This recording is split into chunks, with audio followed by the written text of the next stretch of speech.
Here we go with 2 independent sample means t-tests. So chapter 7. We've already talked about 1 sample t-test. Now we're going to talk about 2 samples. When we did the 1 sample, we were always comparing our sample to a population or an assumed historic value. Now we're going to have 2 different samples that we are comparing to each other. In both cases, T stands for 2. Before we only had 1 sample, so we're comparing it to another piece of information. Now we're going to have the 2 samples. The research question around 2 samples can be phrased whether there's a difference between the 2 groups or whether the 2 groups are coming from the same distribution. These are often called by many names, like everything else in statistics. They can be called independent groups design, between subjects design, between group designs, and randomized groups designs. In both cases, we have 2 groups that are not connected to each other. So this would be like a treatment control, but not husbands and wives who are married together. It could be children and adults, but not parent-child dyads. So 2 independent groups. Let's watch 2 little videos to help us get oriented. This first one is going to be talking about moving from 1 sample to 2 samples, and it's going to introduce these independent groups as well as paired or repeated measures design, t-tests. And then the second example is going to give us review inference and extend it into the 2 samples realm.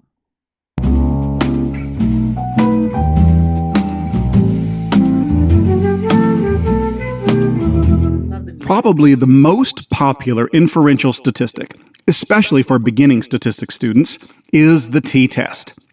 The t-test is wonderful because it allows us to compare 2 samples, and it opens up a world of possibility for our research.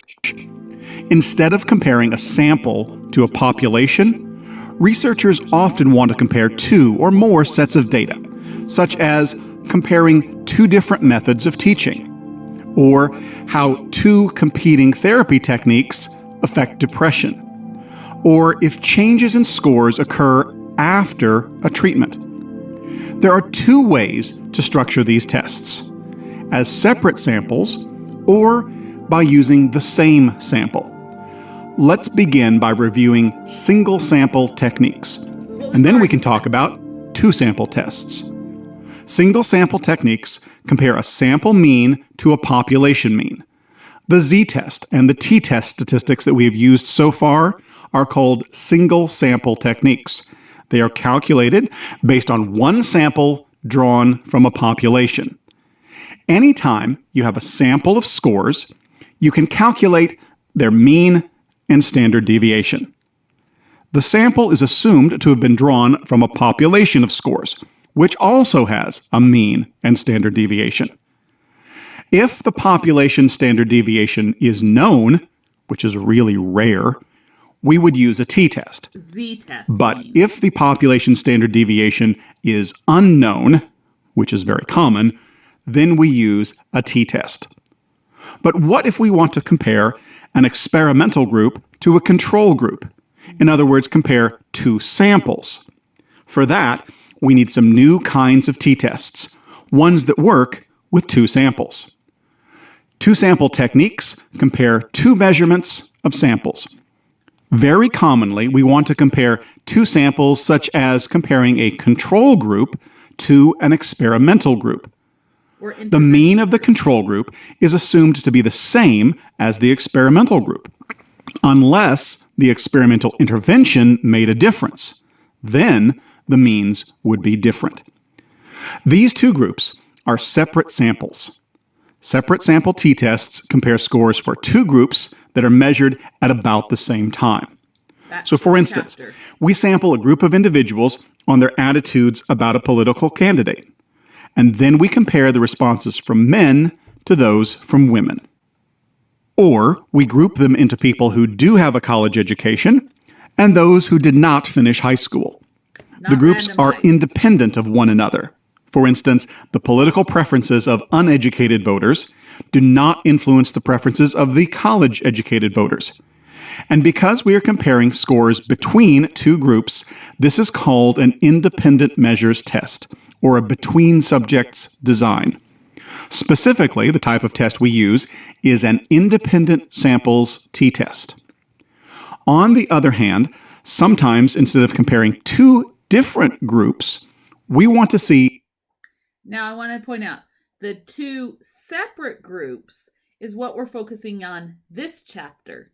Now he's going to introduce when you have one sample that you're measuring at different times, the same sample, and these are either matched pairs designs or repeated measures designs. We won't cover this till a later chapter, but it's good to distinguish them right now. What happens to a single group of people before and after an intervention.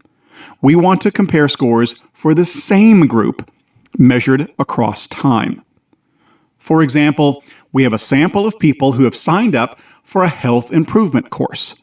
They want to improve their health and lose weight. So we begin with their weight before starting the program.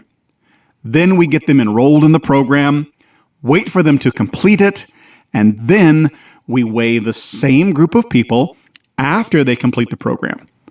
We compare their beginning and ending weights to see if the weight score changed. A slightly different but related research design would be if we were measuring the effectiveness of giving junior high school students a laptop computer to use in the classroom. We would probably not get a lot of buy-in if we proposed giving free laptops to a randomly selected half of the students in the classroom, and then seeing how they perform compared to students sitting next to them who are scribbling with a pen and paper. So instead, we measure students at the beginning of the school year, then we provide laptops to everybody, and then we measure them again at the end of the school year.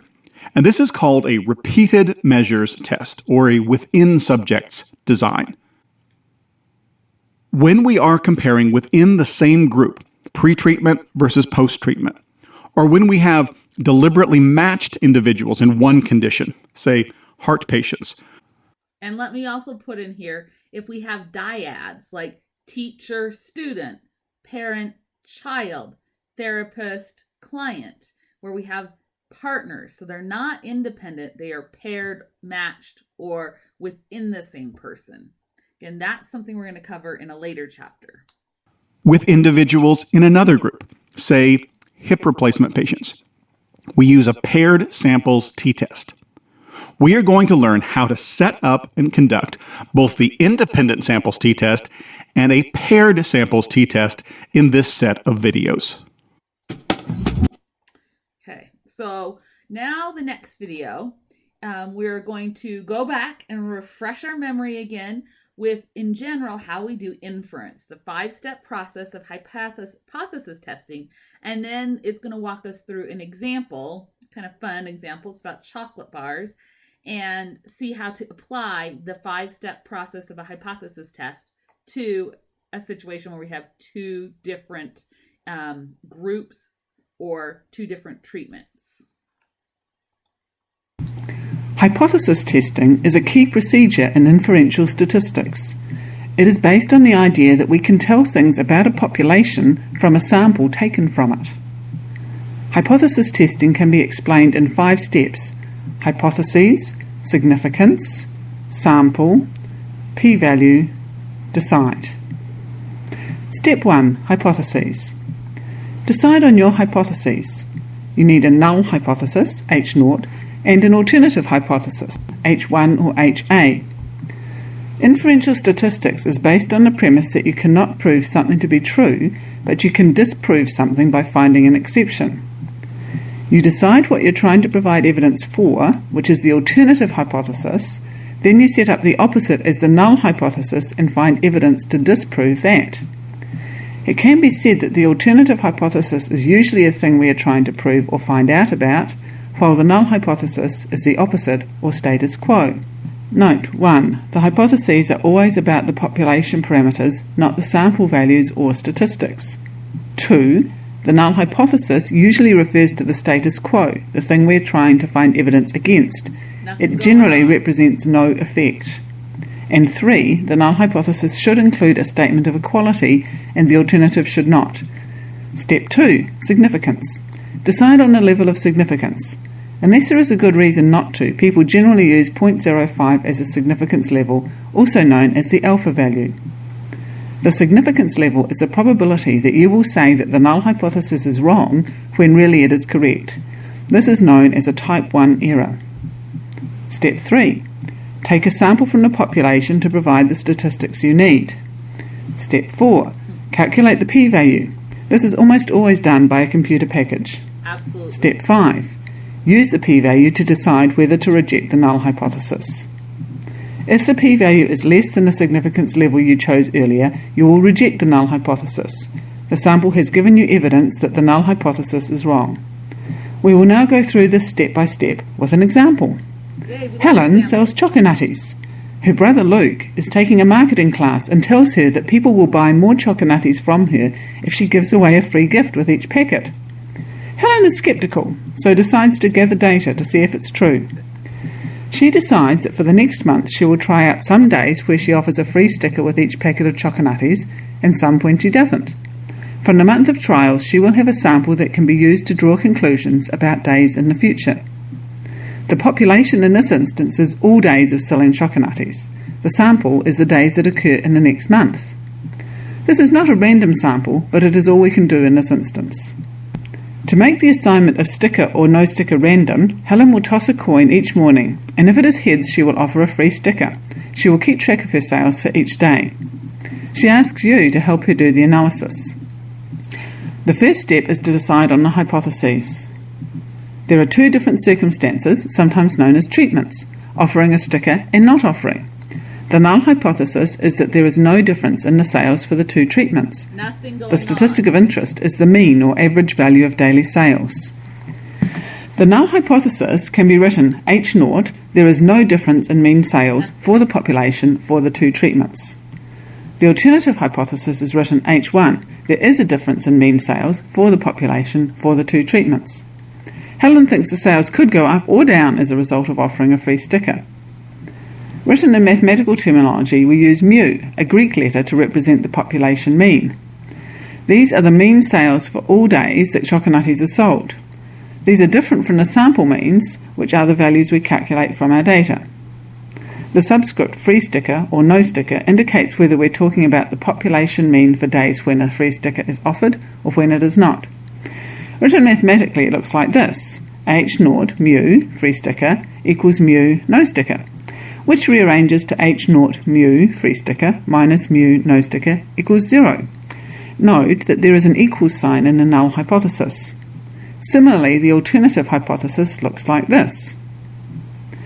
We do not know what the values of the population means are, but we will use information from the sample to get sample means, which will then help us make inferences about the population means and the difference between them. There is a not equal to sign in the alternative hypothesis. This means we are interested in differences from 0 in both directions. This is called a two-tailed test or exploratory hypothesis. If Helen was sure that the sales would not go down and was only interested in whether they went up or stayed the same, the hypotheses would look like this. H1, the mean sales for the population for the free sticker treatment, are higher than the mean sales for the population for the no sticker treatment. H0, the mean sales for the population for the free sticker are less than or the same as the mean sales for the population for no sticker. Written in mathematical terminology, the hypotheses look like this. This can be rearranged to this if Helen is looking for evidence that sales will increase due to the free sticker. This is called a one-tailed test or a directional hypothesis. It has a greater than sign in it. We will stick to the two-tailed test for now. Usually do. Step 2. Decide on a level of significance. We choose alpha equals 0.05.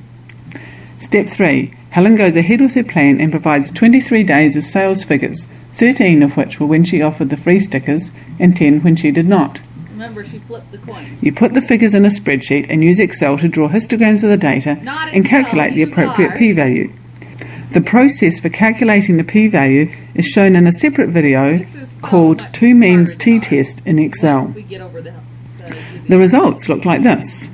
The mean sales for the free sticker days is $301.92, while the mean sales for the no free sticker days is $265.83. Step 4. You see that the p-value for the two-tailed test is given as 0.01998, which rounds to 0.02. 0.02. Step 5. The calculated p-value of 0.02 is less than the level of significance, which is 0.05, so you reject the null hypothesis. Helen would like... I really like here she has P is low, no null must go. So when your p-value is small, the null hypothesis can be rejected.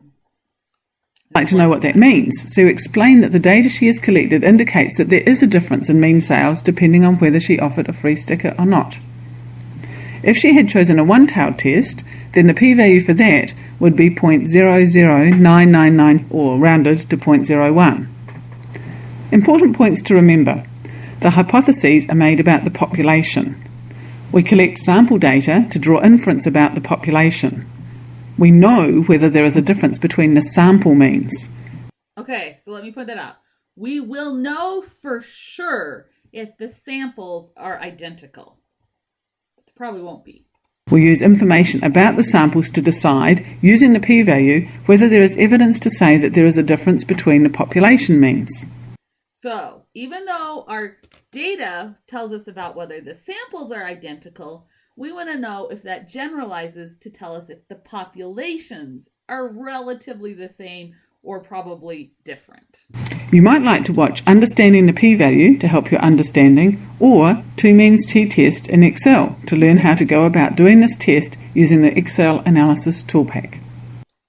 Okay, so at this point, we've seen that we have 5 steps to a hypothesis test. And we've done these, well, or 6 if we break it down the way that our textbook does. It adds this adding the rejection region and calculating a test statistic instead of just doing the p-value. Split it. But they're the same steps that we did when we had one sample. Now we just have 2. So for our hypothesis, the null is nothing going on. If nothing's going on, our 2 groups, our 2 populations, will be equal to each other. So there is no difference. The null hypothesis is nothing goes on, there's no difference. The alternative is that there is a difference. We usually do the two-tailed. Alpha usually 0.05, usually 2 tails. We go out and we get our data of 2 random, as best we can, at least representative, we hope, independent samples. You can also get one sample and divide it into independent groups. For instance, if we had one sample and we asked for self-reported gender and we did male and female, or if we had one sample and we divided between those that did and did not have training in a particular topic, or majority or minority race or ethnic. Anytime we can divide a single sample into 2 parts, that can also be considered independent samples. So once we get our data, we're going to find our sample statistics, our means, standard deviations, and sample sizes of both of our groups, and we can use that information to create a p-value. And we can either do the rejection region option if we're using the tables, or more often than not, we use a software like R to calculate the actual p-value. And the last part, the most important part, is to make our conclusion, our statistical decision. And usually it goes big p-value, we have no evidence of a difference. Small p-value, null must go. Low p low, null must go. I've already screwed it up. And so we need to make sure when we say what our conclusion is that we say it in context and specify direction. So this mostly is a review. Now we're going to get into the nitty-gritty details because there are several details here we need to talk about. In general, we're still going to make a test statistic, a t-statistic usually, that is a fraction. And on the top of the fraction, we have our sample estimate minus our hypothesized value. And we're going to divide that by some measure of standard error. Now, There's a little bit of complexity with that division, the bottom part, the standard error. Let's review. When we had one sample, to make that z-score or the t-score, we took our one sample average minus our one hypothesized value, and we divided by the standard error for the mean. Now, if we have a large sample, or we know the population standard deviation sigma, we use a z-test. But if we have a small sample, or if we only know the standard deviation for the sample, not the population, that's the little s instead of a sigma, we have to go with the t-test. And that's what we focused on last time. And with a t-test, we also have degrees of freedom. And for a one sample test, the degrees of freedom are one less than the sample size. So there's review. Remind ourselves that's how we did a t-test or a z-test when we had one sample. So now let's look at the details for if we have the two different samples. Our test statistic is going to be looking at the estimated difference in the two samples compared to the hypothesized difference in the two samples. And then we need a standard error, not just for a mean, but the standard error for the difference. So instead of looking at a mean, we're specifically focusing in on the difference between the two groups. Now, if you have a large sample, like both groups are over 100, you can use the z-table. But more often than not, we use a t-test statistic when both of our groups, at least one of them, is less than 100-ish. And again, it's a fuzzy line. About 100, 101, 99, it's about there.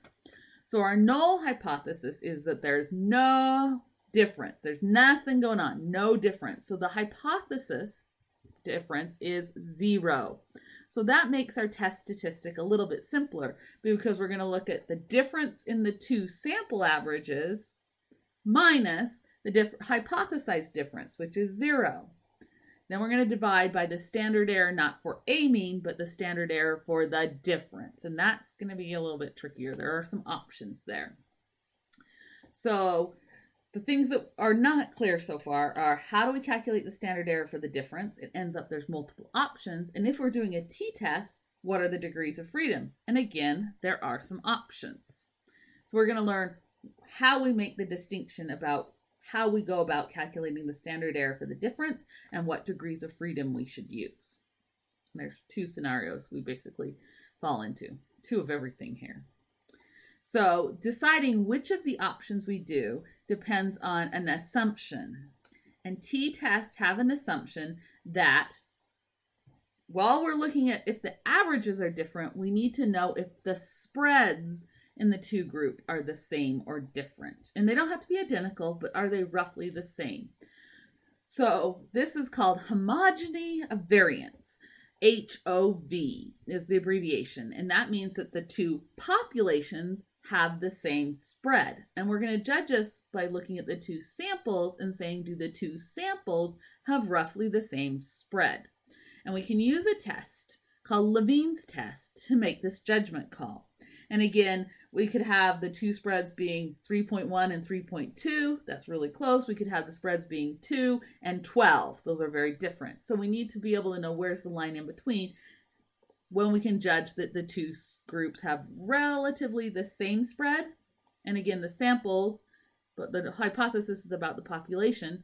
So the null hypothesis is nothing going on. Null hypothesis or the homogeneity of variance is fine. Levene's test is going to look to see if there are any violations that are obvious to say that these two groups have different amounts of spread. So this works just like the Shapiro-Wilks test, where we want it to be non-significant. Non-significance means that there's no violation of our assumption. So this could work out two different ways. So I'm going to give you two examples. So either we could come up with a big alpha on the test, and that would say homogeneity of variance is fine, or we could come up with a small p-value, smaller than alpha, and that would say that there is evidence of violations.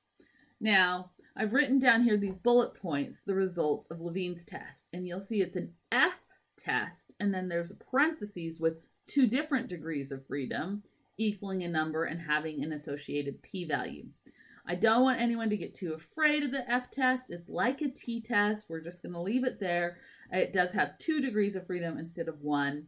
It's hard to introduce all the reasonings behind that because it's a chicken and the egg problem. We're doing a t-test, but to do the t-test, we have to do Levene's test, which is an f-test, but we usually don't teach f-test till after t-test. So we're just going to focus on the p-value, but I wanted you to see how you would write out these results of Levene's test. And again, Levene's test is going to help us judge if the 2 groups have roughly the same spread. Now, if the 2 groups have roughly the same spreads, homogeneity of variance is good, then we're going to do something called the pooled variance test. If the 2 groups have roughly the same spread, then we're going to average the spreads to tell us the pooled standard deviation. And in R, when we do our t.test command, we're going to put in an option called var.equals equals true. Variance is equal. Yep, we're going to treat the variances as if they're equal. And this is the pooled variance option. Now, pooled variance option has really simple degrees of freedom. The degrees of freedom for a pooled test is the combined sample size minus 2. We're going to combine the 2 sample sizes, subtract 2. Pretty simple degrees of freedom. But calculating the standard error for the difference is a little bit more work. There's like 2 steps and there's all this math. The good news is you'll probably only have to do this, I think, once on the homework by hand, and every time in the future we're going to let R do it. But basically you have to pool the 2 standard deviations and then do an additional step to calculate the standard error. So first you pool the standard deviation, and if the 2 groups are the same size, you just average them. But if the 2 groups have different sample sizes, you have to do a weighted average. So this SP squared is the formula for pooling 2 standard deviations from unequal groups. Then you have to put, now notice it's S squared, it's variance, not standard deviation. Once you figure out what the pooled variance is, this SP squared, you can put it into this second formula where you use the sample sizes and the square root to find the standard error of the difference while pooling the 2 groups' spreads. So this is the most common use of a t-test, where we pool the standard deviations to get a pooled standard error and a pooled degrees of freedom. And I believe this is the default in R. It will default to, if you don't put the option in, it will do a pooled variance t-test. But again, that pooled variance t-test is based on the assumption that our 2 groups have the same spread. That's not always going to be true in your data. And so there is another option that if your 2 groups have different spreads, and it's called the separate variance test. So if your groups have different standard deviation, and we'll know that by Levene's test, then we need to change the option in R to say var.equal. Nope. So we're not going to treat the variances as if they're equal. And this separate variance test is also called a Welch's t-test because a guy named Welch worked on it.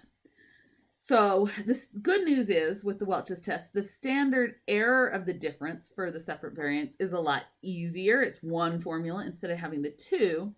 But to get the degrees of freedom for the separate variance test, we have a much more complicated formula. And this is presented in the advanced material in your textbook. And I'm not ever going to have you do this by hand, but I do want you to know that it will usually come up with a decimal number for your degrees of freedom. Yeah, that's kind of scary. We've never seen that before because it does kind of an average. So based on how lopsided, how different the standard deviations are, and how lopsided or unbalanced the group sizes are, it's going to find the degrees of freedom as a decimal number weighted somewhere between the 2 extremes. And the 2 extremes are on the high end, the same as a pooled variance. We're going to take the combined sample size and subtract 2. We're going to take those 2 group sizes, add them together, and subtract 2. That's as big as the degrees of freedom could be. And that's if the standard deviations are nearly identical and the group sizes are nearly identical. The smallest the degrees of freedom would ever be would be the smaller of the two sample sizes, the minimum of the two sample sizes minus 1. So find the smallest sample size of the two and subtract 1. So if I have a group of 5 and a group of 10, the highest it could be is combining 5 and 10, 15, and subtracting 2. So the biggest the degrees of freedom would be 13. The smaller that the number that the degrees of freedom would be the minimum of 5 and 10. That's 5. Subtract 1, 4. So the degrees of freedom would be between 4 and 13. And it's going to come out to a number between 4 and 13, again, based on the lopsidedness of the standard deviations. And for our homework, I'm just going to have details in the assignment about which end I want you to use. And so you don't have to guess and you don't have to do that decimal degree of freedom calculation, Welch's degrees of freedom. But when we move to using R, we're going to let R calculate our decimal Welch's degrees of freedom if we are doing a separate variance test, which we give R that separate variance test message by saying var.equals equals false. So just like we have these two options, the pooled variance test and the separate variance t-test when we have two groups, based on if we have equal spreads or unequal spreads, we can calculate the confidence intervals these two different ways. And if we have either way we do it, we always take our point estimate plus or minus our margin of error, which is our confidence critical value times our standard error estimate. So our point estimate is in our sample, what is the difference? And so we subtract the two sample averages to get our point estimate, or our best guess in the difference in the population. And then our margin of error is going to be a t critical value times the standard error for the difference, SED or SEDIF. And remember, there were two different ways to do degrees of freedom. So your degrees of freedom are going to change the t value, the t critical value, and there's the two different ways to do the standard error for the difference. So if we're doing a pooled variance test, because we have homogeneity of variance, the two groups are roughly the same spreads, then this is the formula we'd use. And then if we have two groups that have different amounts of spread, we would use the separate variance version of the standard error for the difference. Now, I presented a lot of formulas on these last few slides, and they're to these two different scenarios. The good news is we have a formula sheet that can help keep track. Now, this is a formula sheet I started putting together when I used to teach Stat 1040 for undergrads and then Stat 2000, and I've revised it for this class. And it has all the information about all of these mean value comparisons. So the one sample test at the top, this was what we did in chapters 5 and 6 when we looked at z-test and t-test when we had a single sample compared to some hypothesized value. So I've got all the formulas up here at the top, along with some notes about when you would want to do either a z-test, that's the top line, or the t-test, which is a second line. So again, in blue, this top section is if you have one sample, chapters 5 and 6. Down at the bottom of this table, I have all of the formulas for chapter 7 that you need to know. In the middle, we have chapter 11. These are the matched pairs or the repeated measures, pre-post test, t-test. We're going to hold on to that until chapter 11. We got to talk about correlation before we can go there. So this bottom part of the formula sheet is where you're going to find all the formulas you will need to do these by hand. Organized so you can find them along with some notes, and it has notes about when you would do the separate variance versus when you do the pooled variance. Now, you'll notice that there's a little lowercase d here in some of these notes. That's Cohen's d, which is an effect size measure, which we're going to get to in the next chapter. So you can ignore those for today. But you'll see that there are the different formulas for the standard error for the estimate. When we have two groups, that's the standard error of the difference, and how we would use that to create our t-test versus our confidence intervals. So all formulas are right here. So let's do some examples. We're going to do 2 examples. This first example is a randomized experiment, which means we start out with a sample and we randomly assign some of them to get this new antidepressant drug and some of them to get a placebo. And we are dealing here with 10 people in our sample. So again, this is a small sample. Maybe this is realistic to your research. We have 10 people in the study. They're not random of the whole population. They're kind of a convenient sample to some degree. But we're going to have 10 of the 10 people. 5 of them are going to get the real drug. 5 of them are going to get the placebo. And we're going to measure their depression levels after they've had some time to have this treatment. So 6 months are going to elapse here while the people in the study, the 10 people, are taking the drug. Now, at the end of the 6 months, the psychiatrist is going to ask them or to rate or somehow measure the depression levels of the people in the study. And we're going to blind the participants to the assignment, meaning the participants, those 10 people, don't know which one, if they're on the placebo or if they're on the drug, to help avoid the placebo effect.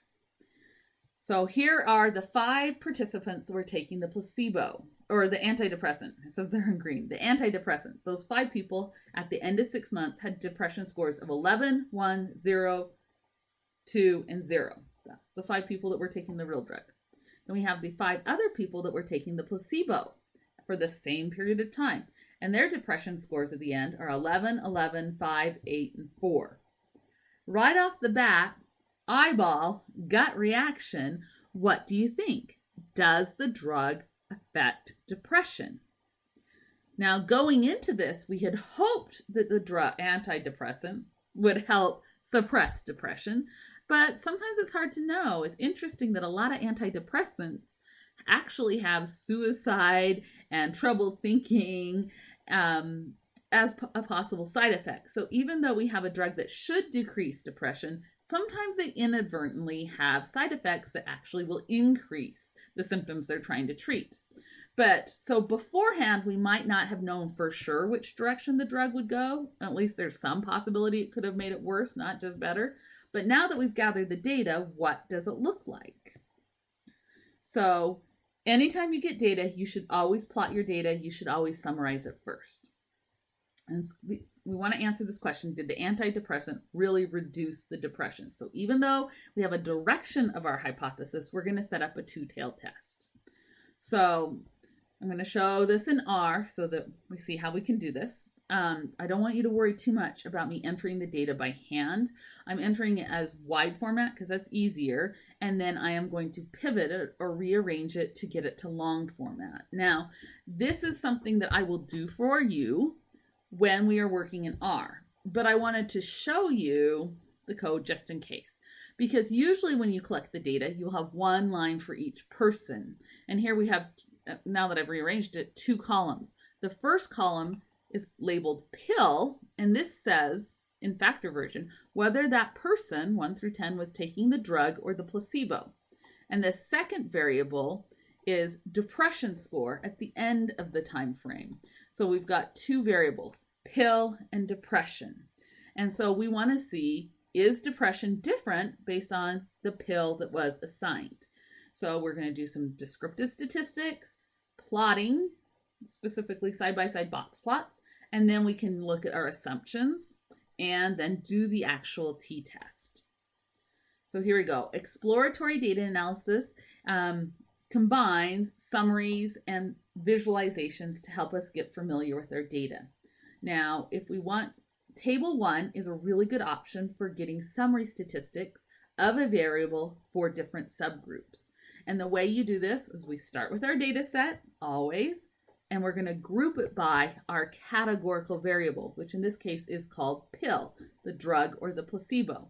And then when we do furniture 1, we're going to ask it to summarize, to table the depression scores. So we're going to get means and standard deviations of depression according to which pill they were taking. And I'm asking it for 2 decimal places, not to remove incomplete cases, to leave everybody in, and then I've asked output and markdown just because it makes it look a little better on the screen.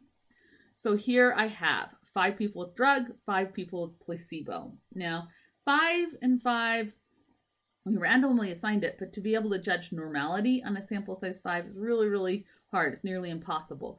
But I'm going to plot it just in case. So we've done box plots before. I have the drug group has 5 people. The sample average is 3.8 and the spread is 4.3. So here's its box plot down here, averaging at 3.8. The placebo group had an average of 7.8. See, it's higher. The box plot's higher, and its spread is 3.27. So eyeballing it, it looks like the drug group has a lower depression score than the placebo group. That's highly exciting. But summary statistics are not good enough. This tells us the sample on the drug did better than the sample on the placebo. But is this enough evidence to prove that this would be so in the greater population? Can we generalize this out? That's the idea of inference. Because there is some spread. If you look in the drug group, there is one person up here in the drug group that was still pretty depressed. And there are some people in the placebo group that were doing better. In fact, most of the placebo group was doing better than this one person. So there is some overlap, and especially with groups of just size 5, might not be as clear a picture as we hoped it would be. So assumptions of the 2-sample t-test. One is that we have an independent randomized groups, independent groups that are random samples. Might not be so random samples to start out with, but we did randomize, so that's good. Can't do anything about it to fix it now. The second assumption is that our 2 groups have the outcome, the dependent variable depression, normally distributed. Now, 5 scores, too hard to judge normality, so we're going to kind of skip that. Seems reasonable that in the whole population, depression might be a normally distributed thing. We'll kind of let it go here. But the third assumption of homogeneity of variance we need to address. So we need to see if these 2 groups, at least in the samples, have roughly the same spread. Now we can look at the summary statistics and say the drug group has a spread of 4.3 and the placebo group has a spread of 3.3. Is 4.3 and 3.3, are those close enough to be the same enough for our t-test? Well, we're going to ask Levene about it. So before we do the t-test, you must check the assumption of homogeneity of variance to decide, are you going to do the traditional separate variance t-test, or are we going to have to the traditional pool samples t-test, or are we going to have to go with the Welch's or separate variance test? So we're going to ask R. We're going to start with our data set and we're going to pipe it into Levene's test. A Levene test is housed in the package called CAR. CAR stands for, not car that drives down the road, but Companion for Analysis and Regression, I believe it is. Companion for Analysis and Regression. So this is a companion package that does Levene's test. Now, there's 3 things we have to give Levene's test. We have to give it a formula, we have to give it a data set, and we have to change the option for the center. So the formula has a tilde wave in it, and you put a variable in front of the tilde wave and a variable after the tilde wave. The tilde wave, remember, that's the key up in the upper left hand of your keyboard by the escape key. It's the one that has the back tick on it as well. So shift back tick will make this tilde wave. So we put the continuous dependent variable first, that variable name that we're comparing, and after the tilde wave we put the factor variable, the categorical variable that defines the 2 groups. So we're comparing depression between the 2 groups. So that's the formula. After that we put data equals dot. So for all of our functions we've been using thus far, they ask for the data set to be the first thing in the parentheses, and then our pipe just flows it in.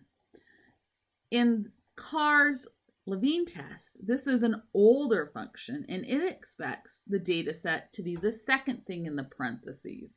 And in order for it to work, we have to tell CAR's Levene test that the data set is being piped from above. And the way we do that is we say data equals dot.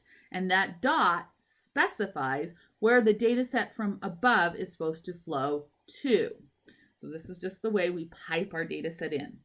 Now, if you forget the last thing in the parentheses, this center equals mean, the Levene test will default to a median comparison. And we want to look at spread around the mean, that standard deviation, not spread around the median. And so I don't know why they chose to do the default that way, but we definitely want to change it.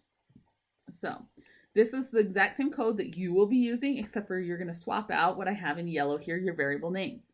And the output will give you something like this. It'll tell you you're doing Levene's test for the homogeny of variance, that the spreads are the same. And it will tell you the option that we changed, center equals mean. Remember we told it to do center equals mean? Then we get group, it's always going to say group, are the groups different? And it will give you degrees of freedom that are stacked together. For Levene's test, there are 2 different degrees of freedom, the top and bottom. So 1 is the first degrees of freedom, 8 is the second degrees of freedom. So when we put the capital F in parentheses, the 1 on top is going to come first in the parentheses, and the 8 that's stacked on bottom is going to be the second degree of freedom. So our conclusion, our F value is 0.05, but the p-value is the more important part. This p-value is 0.824. Not very low. Remember, if p is low, null must go. I got it right that time. P is not very low, so we cannot reject the null hypothesis. But that's a good thing here, because null hypothesis for Levene's test, nothing going on, homogeny of variance is fine.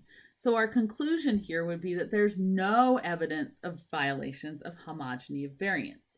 And the APA says we're going to do F, capital, and usually italicized because they get, particular. Your test statistics should be italicized. So italics F, and then in parentheses, the 2 degrees of freedom, number 1, number 8, and then it's going to equal to 2 decimal places, the F value, and the P values follows it. Now, all of this information, the F value with its degrees of freedom and the P value, should be separated from the sentences with commas at the end and a period to finish it off, which always looks funny to me because you got decimal, 824, and another decimal, but whatever. So that's how we would write this as a sentence in APA form. And our conclusion is there's no evidence of a violation of homogeny of variance. That means we are good to go. We can do the traditional pooled variance t-test. That's the default. So when we do our t-test, we're going to say var.equals is true. And go, if we don't say that, it's the default. Now I want you to focus right here to what we put inside the parentheses of Levene's test. Our formula had the continuous dependent variable in front of the tilde wave and the categorical 2-level factor after the tilde wave and data equals dot. We're going to do the same type of code in the t.test. When we did a 1-sample t-test, we had to pull the variable out, but we don't have to do that with the 2-group t-test.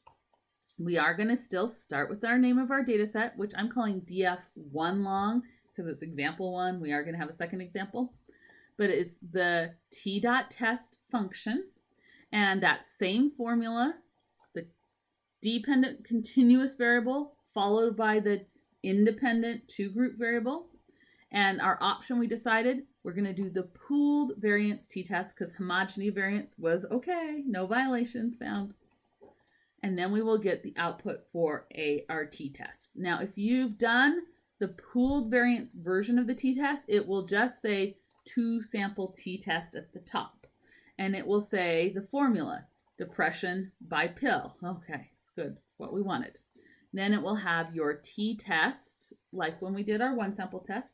It lists the t first, the degrees of freedom second, and the p-value. It'll also remind you that your alternative hypothesis was that the true difference in means was not equal to 0. That's the 2-tailed alternative.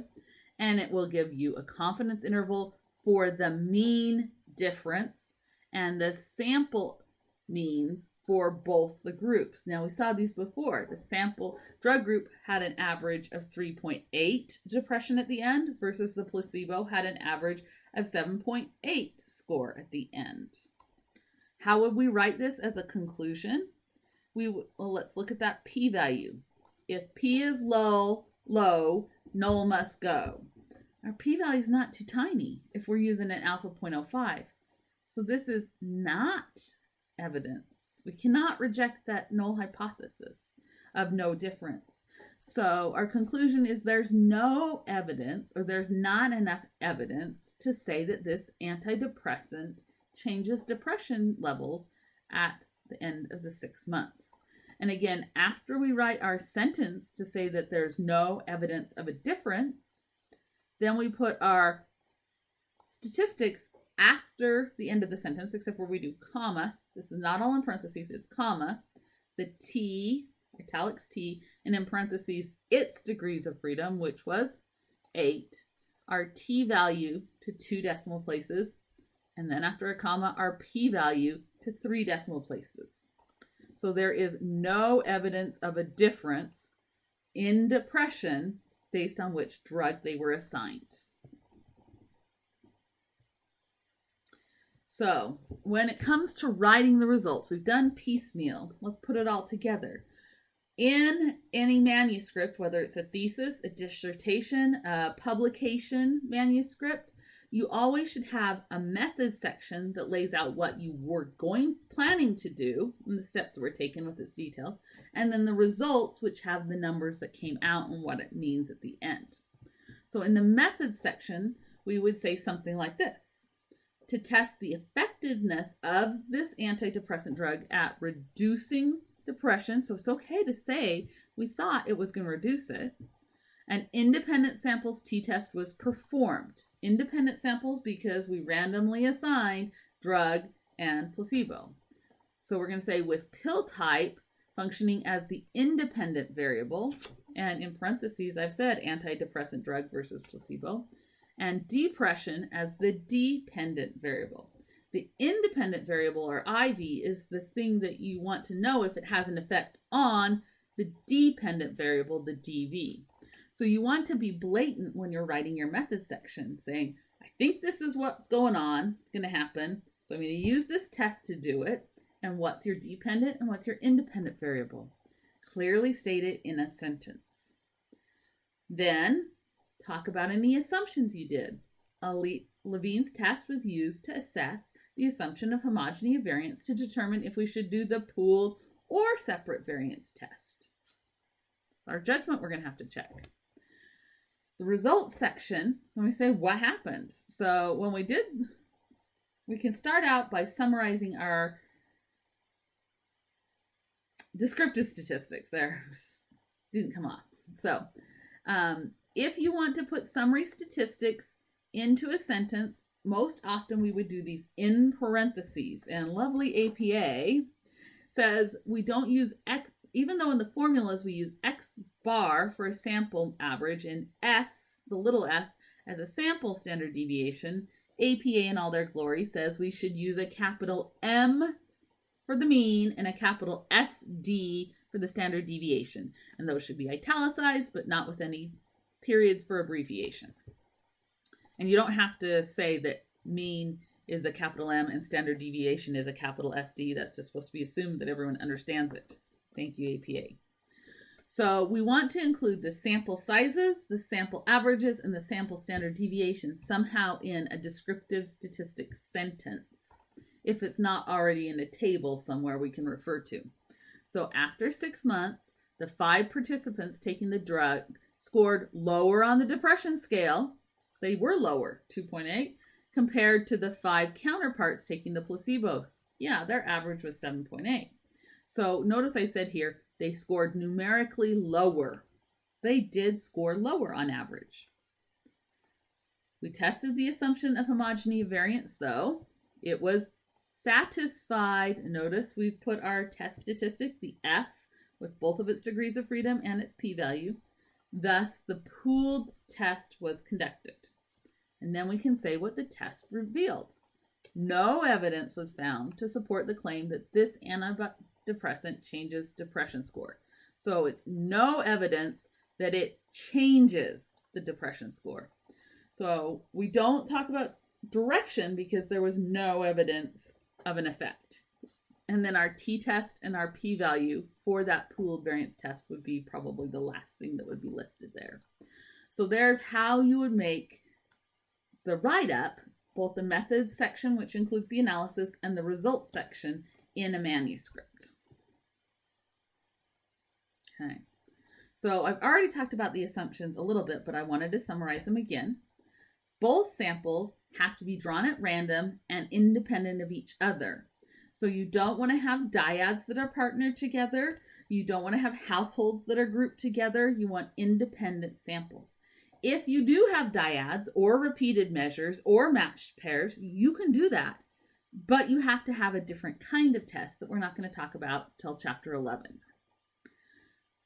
The second assumption is you have continuous dependent variable that follows a normal distribution in both of the separate populations.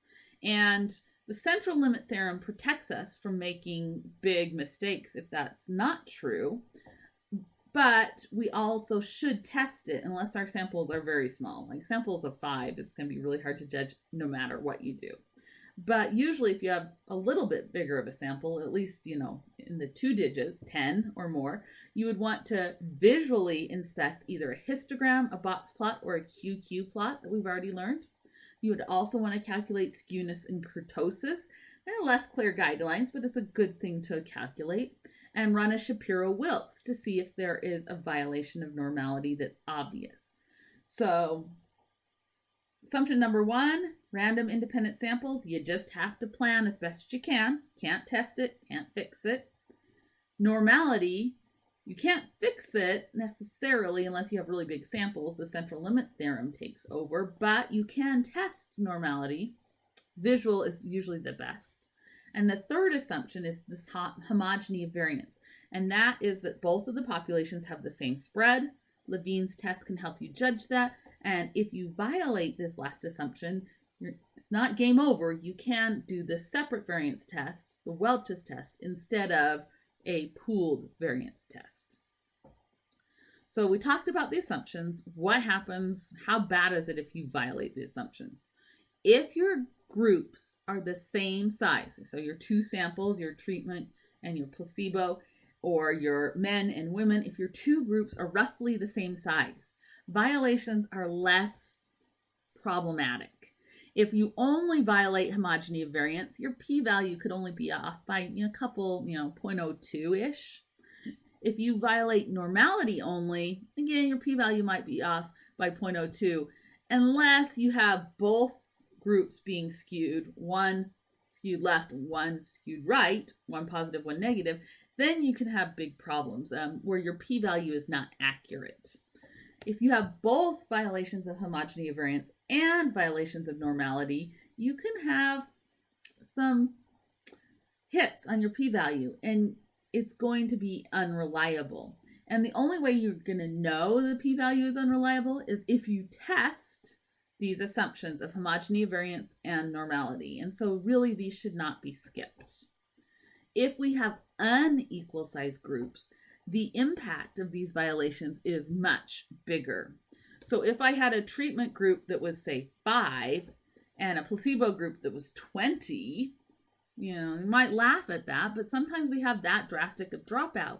Or what if, instead of treatment and placebo, a randomized study, maybe we're doing an observational and we have a group of students in the classroom and we have 5 students that are qualifying to have an IEP versus 20 that aren't. Those are very unequal size groups. That by itself is not a problem, but if we have unequal size groups and violations of homogeneity or normality, together, all of those things can create very inaccurate p-values. So as the researcher, it is up to you to check these assumptions before you run the test. And a lot of times when we write manuscripts, we are really cutting words because we have limitations for publications. And the total enumeration of the checks of the assumptions doesn't end up in the final draft. It usually gets cut out because it's too wordy. So having a supplemental material is important to show that you did indeed test the assumptions. And I would say for a thesis and dissertation, this is especially important it could very well be in a part of an appendix showing that you did homogeny, variance, and normality checks for your variables in your separate groups. And then you could just mention it briefly in your write-up. So if you're in one of those situations where you have these violations, especially multiple violations or violations in the presence of unequal size groups, there are other types of tests you can do. There's two-sample Wilcoxon test, also called a Mann-Whitney-U test. There's resampling methods. There's exact methods, permutation methods, bootstrapping. There are a lot of different options, but we're not going to worry about them in this class because we have enough to cover right now. But if you ever find yourself in that situation, look for a statistician or a colleague you can collaborate with to get their input. It's one thing I love to help out with. So, random assignment. Random assignment is really great because when you randomly put people in groups, then you know that the groups are roughly equal-ish. Now, randomization by itself does not tell you the groups will be equal on all the characteristics, but it does allow you to say that you have controlled for any confounding factors or extraneous variables. So randomization is really great. And to do that, you would take all of the people in your sample, if they've already signed up, put their names in a hat and draw them out. No, not really. Usually we use a random number generator to do this. And there's a lot of them online and a lot of software have them built in. In a true experiment, you would randomly assign and manipulate your independent variable. So it's even better if this is double blind, where the people don't know if they're getting the real treatment or the control, placebo, and the person that's measuring them on the outcome also doesn't know who's in which group. So true experiment have often been seen as the gold standard, but it's not the only option for doing a two-sample test. Quasi-experimental studies, you either have no random